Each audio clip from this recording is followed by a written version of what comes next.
IT മേഖലയിൽ ജോലി നഷ്ടപ്പെട്ടവർക്ക് കൈത്താങ്ങുമായി ജി-ടെക് മുന്നിട്ടിറങ്ങിയിരിക്കുന്നു. ഒപ്പം വ്യവസായ മന്ത്രിയെയും കൂട്ടുപിടിച്ചിട്ടുണ്ട്. വ്യവസായ മന്ത്രിയുടെ സാന്നിധ്യത്തിൽ ജി-ടെക് പ്രസ്താവിച്ച ആ ഒരു പ്രസ്താവനയിലേക്കും അവരുടെ ആ ഒരു ഇനിഷ്യേറ്റീവിലേക്കും ഒന്ന് ശ്രദ്ധ ചെലുത്താം. ജി-ടെക് IT പ്രൊഫഷണൽസിൻ്റെ ഒരു ഓർഗനൈസേഷനാണ്, എല്ലാവർക്കും അറിയാം. സോ അവർ ഒരു നല്ല ഇനിഷ്യേറ്റീവ് തോട്ടി മുന്നോട്ട് വന്നിട്ടുണ്ട്. ബഹുമാനപ്പെട്ട minister, industries and IT minister discuss ചെയ്തിട്ട് ശേഷം, ചർച്ച ചെയ്തിട്ട് ശേഷം ഒരു നല്ല പ്രപ്പോസൽ തേട്ടി അവർ മുന്നോട്ട് വന്നിട്ടുണ്ട്. ആ ഒരു പ്രപ്പോസൽ അവരിപ്പോൾ താങ്കളുടെ മുമ്പിൽ അവതരിപ്പിക്കും. ഞാൻ ഇത് മറ്റൊന്നുമല്ല, നമുക്കറിയാവുന്ന പോലെ ജി-ടെക് ഒരുപാട് മെമ്പർ കമ്പനീസ് അതിനകത്ത് ഉണ്ട്. അവർ സ്വമേധയാ വളണ്ടർലി ഈ ഇൻഡസ്ട്രിക്കകത്ത് ടെക്നോളജിക്കൽ ചേഞ്ച് വരുത്തുമ്പോൾ ഉണ്ടായ ഒരു പ്രോബ്ലം, അത് ഇന്ന് ഒരു കമ്പനിക്ക് വരാം, നാളെ മറ്റു കമ്പനിക്ക് വരാം.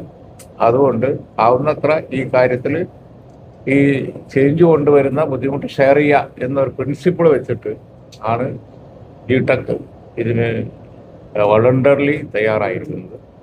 അപ്പോൾ കോർ ഓഫ് ഹെൽത്തിൽ നിന്ന് പോകുന്ന ആവുന്നത്ര ആളുകളെ ഇതിലെ ജി-ടെക്കിലെ കമ്പനീസ് എടുക്കും, അബ്സോർവ് ചെയ്യും. അതാണ് അതിൻ്റെ ഡീറ്റെയിൽസ് അവർ തന്നെ ചെയ്യും. G-tech group of technology companies നമ്മുടെ കൊച്ചിയിലെ info park,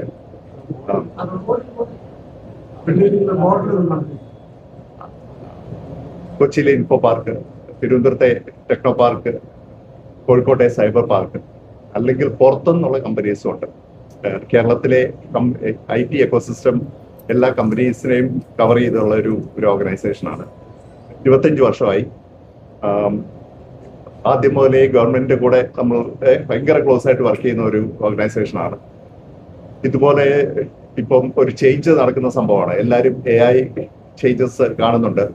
for example, medical coding എന്ന് പറഞ്ഞ ഏരിയ ഇല്ലാതാവുകയാണ് AI വന്നതോടെ.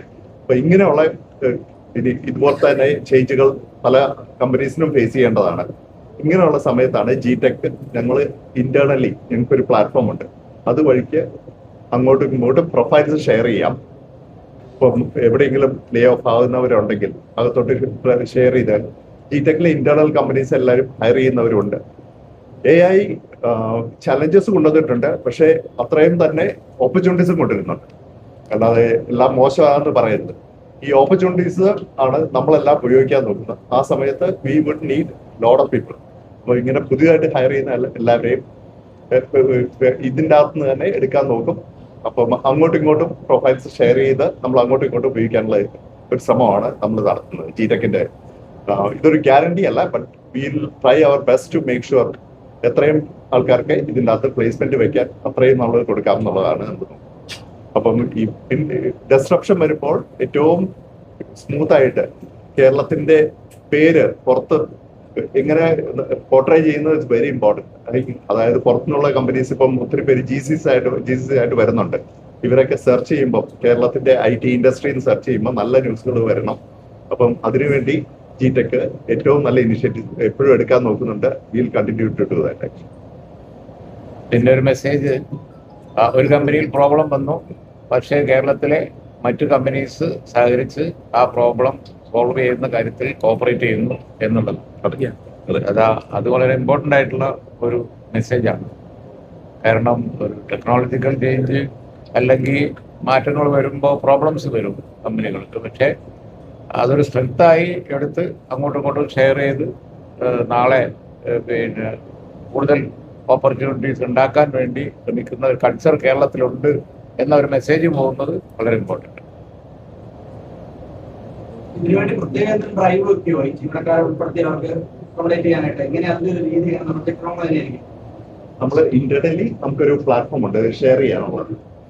ജി-ടെക്കിന്റെ അകത്ത് തന്നെ എമംഗ് കമ്പനീസ് അവിടുന്ന് നമ്മൾ സംസാരിച്ച് അവിടുന്ന് അവരുടെ പ്രൊഫൈൽ, അതായത് ആൾക്കാരുടെ പ്രൊഫൈൽ എടുത്തിട്ട് നമ്മൾ ഇതിൻ്റെ അകത്ത് ഷെയർ ചെയ്യുന്ന പരിപാടിയിലാണ് ഇപ്പൊ നമ്മൾ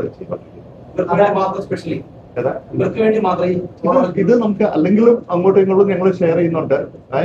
ഒരു വേറെ പ്ലാറ്റ്ഫോംസിലായിരുന്നു അത് ചെയ്തുകൊണ്ടിരുന്നത്. നമ്മൾ ഇത് ചെയ്തുകൊണ്ടിരിക്കുന്ന ഒരു സാധനമാണ്. അത് കുറച്ചും കൂടെ കൂടുതൽ ഇതിന്റെ വഴിക്ക് നമ്മൾ ടാർഗറ്റഡ് ആയിട്ട് ചെയ്യാൻ നോക്കും. ഇപ്പോ കൂടുതൽ സ്കില്ലിംഗ് വേണ്ടി വരും. ഇതിന് ഈ ഏരിയകളിലെല്ലാം പല അതാ പറഞ്ഞത് സ്കില്ലിംഗ് ആവശ്യം വരും എല്ലാ ഏരിയകളിലും. ഫോർ എക്സാമ്പിൾ ഇപ്പം AI പഠിക്കാത്ത ആൾക്കാർ നമ്മളെല്ലാവരും അവരെ സ്കിൽ ചെയ്യുന്ന പരിപാടികളുണ്ട്. ജിടെക് അതിനുള്ള കുറച്ച് പ്രോഗ്രാംസും ഉണ്ട്. ഫോർ എക്സാമ്പിൾ മ്യൂലേൺ എന്ന് പറഞ്ഞുകൊണ്ട് ജിടെക്കിന്റെ ഒരു പ്രോജക്റ്റ് ഉണ്ട്. പലരും കേട്ട് കാണും. മ്യൂലേൺ വഴിക്ക് നമുക്ക് ഈ കോളേജസ് ആയിട്ട് 65,000 സ്റ്റുഡൻസ് അവർ കണക്റ്റഡ് ആണ് ഓൾറെഡി. അപ്പൊ ഇങ്ങനെ ഈ മ്യൂലേൺ പോലെയുള്ള പ്ലാറ്റ്ഫോംസ് വഴിക്ക് നമ്മൾ അപ്സ്കിൽ ചെയ്യാൻ നോക്കും. എന്നാലേ ഒരു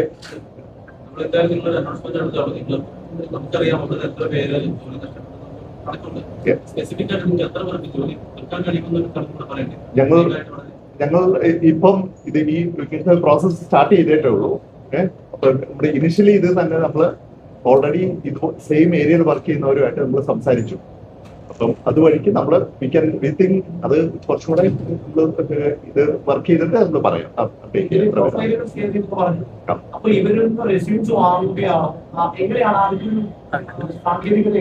ഈ പ്രൊഫൈൽസ് നമ്മൾ ഓൾറെഡി കോറോ ഹെൽത്ത് മാനേജ്മെന്റുമായിട്ട് നമ്മൾ ഇന്ററാക്ഷൻ നടത്തിയിട്ടുണ്ട്. So we are getting that profiles from Coro Health and we'll try to circulate internally in our company and അവരുടെ പോലെയുള്ള സ്കിൽ സെറ്റ് ആവശ്യമുള്ള കമ്പനികളെ ഐഡന്റിഫൈ ചെയ്ത് അവർക്ക് സ്പെസിഫിക്കലി ഞങ്ങൾ അയച്ചു കൊടുത്ത് അവരുമായിട്ടൊരു ഇന്ററാക്ഷൻ വെച്ചിട്ടാണ് മാനേജ് ചെയ്യാൻ ഉദ്ദേശിക്കുന്നത്. Profiles we are getting it from the company self. Exactly. GTec എന്ന് പറയുന്നത് തന്നെ നമുക്ക് ഇൻഡസ്ട്രി എക്കോസിസ്റ്റം മെയിൻറ്റെയിൻ ചെയ്യാൻ വേണ്ടിയിട്ടുള്ള ഒരു ഓർഗനൈസേഷൻ ആണ്. So we have already discussed with the company to get the profiles. ഈ 900 എംപ്ലോയീസിന്റെയും പ്രൊഫൈൽസ് കളക്ട് ചെയ്യുന്നതിന് വേണ്ടിയിട്ടുള്ള സ്റ്റെപ്സ് ഓൾറെഡി ഇന്ന് ജിടെക് ചെയർമാൻ എടുത്തു കഴിഞ്ഞു. ഇല്ല ഒരിക്കലും. അത് ഓരോ സ്കില്ലും മാറും. ഓരോ കമ്പനിക്ക് ഓരോ സ്കില്ലായി അതിനനുസരിച്ച് നമ്മൾ ഒന്ന് റീസ്കിൽ ചെയ്യും. അത് കഴിഞ്ഞിട്ട് ചില കമ്പനീസ് ഡയറക്റ്റ് ആയിട്ട് ആവശ്യമുണ്ടാവും. അതിനെ ബേസ് ചെയ്തിട്ട് പൈസ നമ്മളൊരു പീരിയഡ് പ്ലസ് എനേബിളർ ആയിരുന്നു. എന്നാലും ഏകദേശം എത്ര പേർക്ക് കൊടുക്കാൻ കഴിയുന്ന ഏകദേശം ധാരണ ഉണ്ടാവുമല്ലോ ഇപ്പത്തെ അവരുടെ ക്വാളിഫിക്കേഷൻ ഒക്കെ വെച്ചിട്ട് അങ്ങനെ ഒരു പകുതിയിലധികം ആളുകൾക്ക് കൊടുക്കാൻ. ഞങ്ങൾ ഇന്ന് ചെയർമാൻ സംസാരിച്ചവരുണ്ട്. അത് കഴിഞ്ഞ് നമുക്ക് പ്രൊഫൈൽസ് വാലിഡേറ്റ് ചെയ്യണം. ആ പ്രൊഫൈൽസ് അയച്ചതിന് ശേഷം നമ്മൾ വാലിഡേറ്റ് ചെയ്ത് നമുക്ക് പറയാൻ പറ്റും. മാക്സിമം നമ്മൾ ട്രൈ ചെയ്യും.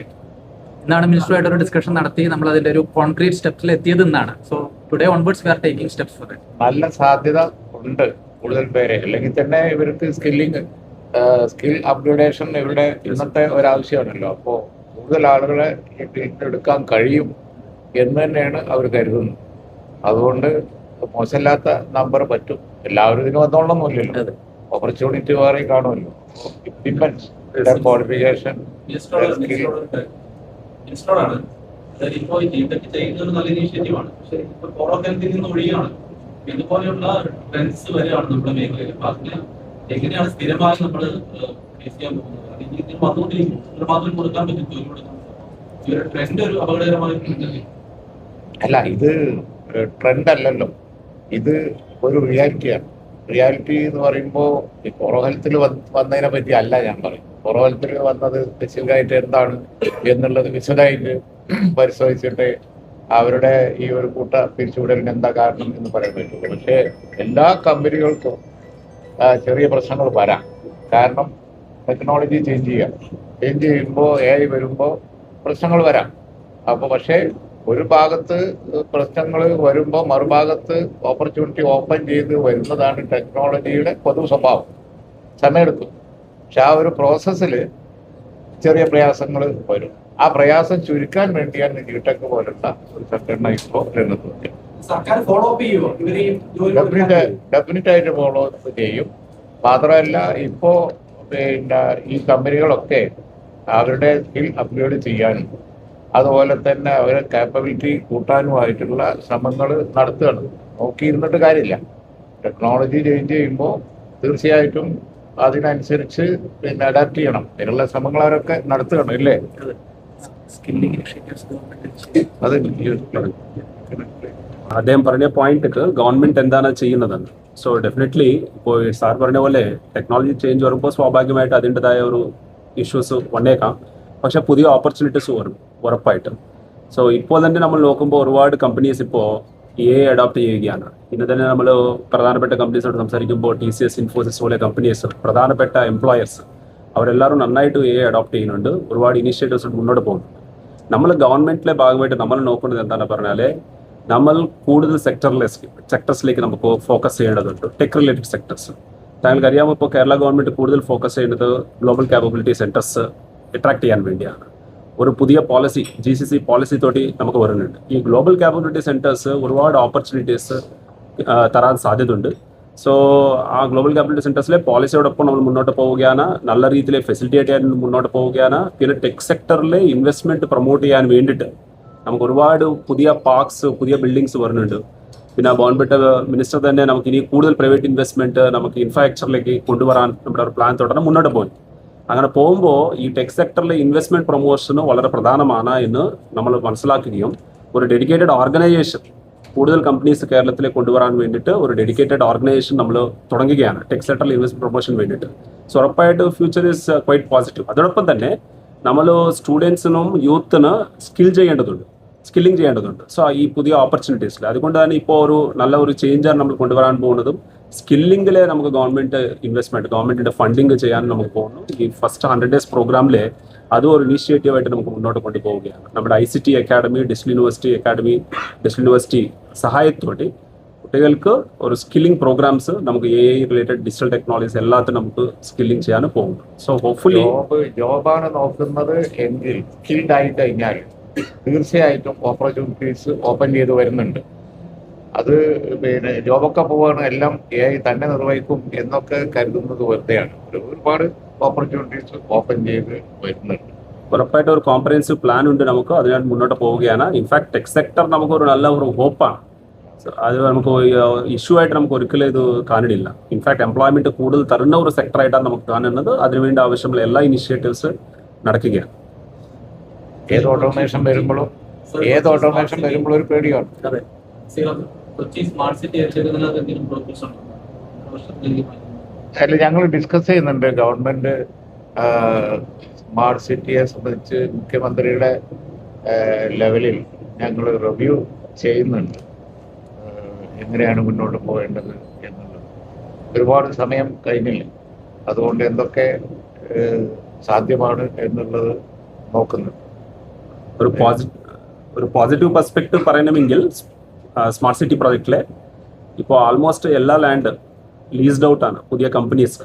നമ്മൾ ലീസ് ചെയ്യാൻ പറ്റിയ ഏരിയ ആൾമോസ്റ്റ് പുതിയ കമ്പനീസ് അവിടെ വരികയാണ്. ഒരുപാട് പോസിറ്റീവ് ആക്ഷൻ സ്മാർട്ട് സിറ്റി കൊച്ചിയിൽ നടക്കുന്നുണ്ട്. പക്ഷേ താങ്കൾ പറഞ്ഞ പോയിന്റ് ഒരു യാഥാർത്ഥ്യമാണ്. കാരണം കമ്പനി എക്സിറ്റ് ആവണമെന്ന് പറയുമ്പോൾ അതിനുവേണ്ടി ആവശ്യമുള്ള നടപടി മൊത്തം നമുക്ക് പ്രോസസ് പ്രകാരം നമ്മൾ ചെയ്യുന്നു. വളരെ സാർ പറഞ്ഞ പോലെ ഹൈ ഫോക്കസ് ആണ് നടത്തുന്നത്. പക്ഷേ അവിടെ നല്ല കാര്യങ്ങൾ നടക്കുന്നുണ്ട്.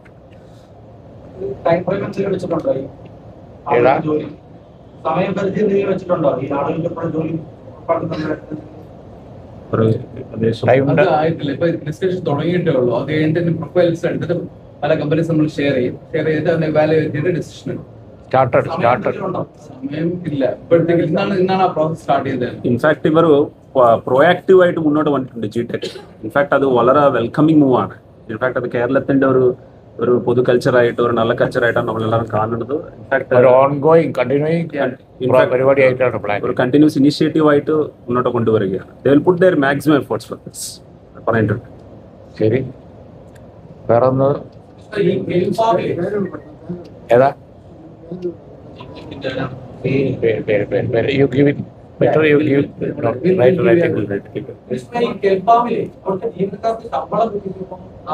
right. കെൽപ്പാമില് മാത്രമല്ല പല പബ്ലിക് സെക്ടറിലും ഫിനാൻഷ്യൽ പ്രോബ്ലം ഉണ്ട്. ഇനി അതിനൊരു വൈറ്റ് പേപ്പർ വേണ്ടി വരുമോ എന്നുള്ളത് അറിഞ്ഞൂടാ. ഞങ്ങൾ റിവ്യൂ ചെയ്ത് വരികയാണ്. പല പബ്ലിക് സെക്ടറിലും പൊസിഷൻ കുറച്ച് പ്രോബ്ലം ഉണ്ട്. അത് വളരെ സീരിയസ് ആയിട്ടാണ് ഗവൺമെന്റ് കാണുന്നത്. ഞങ്ങളത് റിവ്യൂ ചെയ്ത് വരികയാണ്.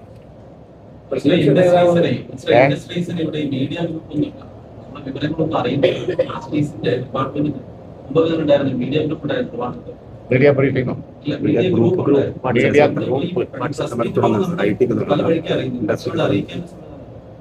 നോക്കാതെ നമുക്ക് സീരിയസ് ആയിട്ടുണ്ട്.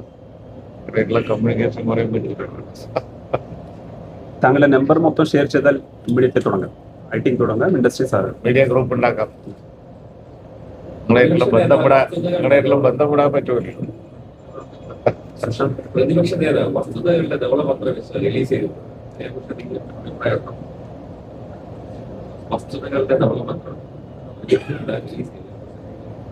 ഞങ്ങള് ധവളപത്രത്തിലൂടെ റിലീസ് ചെയ്തത് വസ്തുതകളാണ്.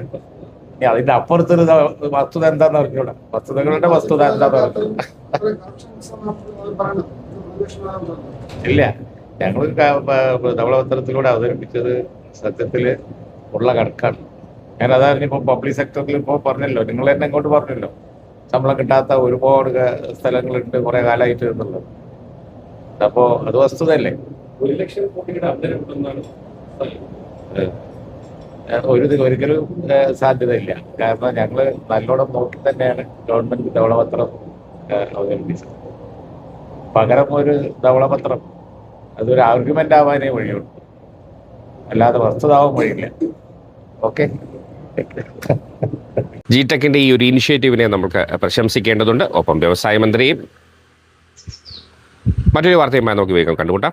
എല്ലാവർക്കും നല്ലൊരു ദിവസം ആശംസിക്കുന്നു. Good luck.